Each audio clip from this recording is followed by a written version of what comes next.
My name is Yaa Frimpong, and I'm from Ghana, West Africa. I'm in Denver, Colorado with my husband and 3 children, 3 boys, Jerome, Aaron, and Simon Peter. My husband is Anthony. I am fortunate to come from Ghana, and Ghana was colonized by the British. And so English has been part of our education and our lives as Ghanaians. Apart from English, we have our own local dialects. And in Ghana, if I'm not exaggerating, we probably have about 50 different dialects. I am Ashanti. And lucky for me, being Ashanti, we have one common language in the whole of Ashanti, which they call the Tree. So that is the language that I speak. I moved to Colorado in 2001 from Ghana. And basically, my goal was to come to school here to pursue a master's degree at University of Denver. And that's where I first got to Denver. By the time, my husband was already living here, so it made transition to Denver very easy for me. Successfully, I finished DU with a master's in social work. And I also pursued a program at Regis University, finished that in 2009. Being an immigrant and being a refugee, there's a fine line between the two in terms of how each of you came to the United States. But ultimately, you all end up being immigrants. When you find yourself here and find yourself having come here as a result of war that is going on, I mean, it puts you in a whole different light. And then you talk of me, who came here not because there was fighting going on in Ghana, not because I was running away from my life, but because I made a conscious decision that I finished college in Ghana, I want to pursue further education. I think I'll be better served if I do it somewhere else. And that, of course, kind of informed my decision to come to school here, and then ultimately decided to stay here for a period of time. I've been doing a lot of work in terms of community-based type. As far as my Ghana community is concerned, I've done a lot of work in terms of mobilizing our community.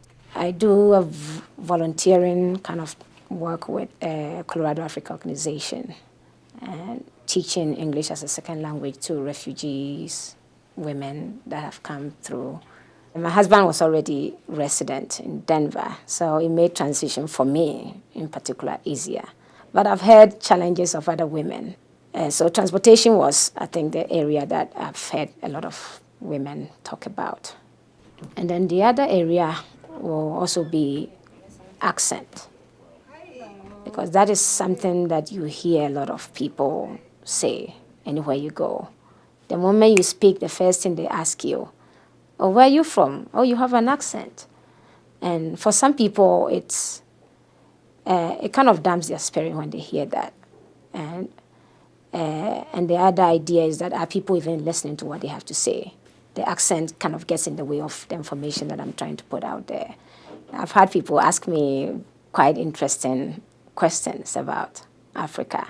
A lot of the information Americans get on their television are mostly areas in Africa where there's conflict. People are running away for their lives.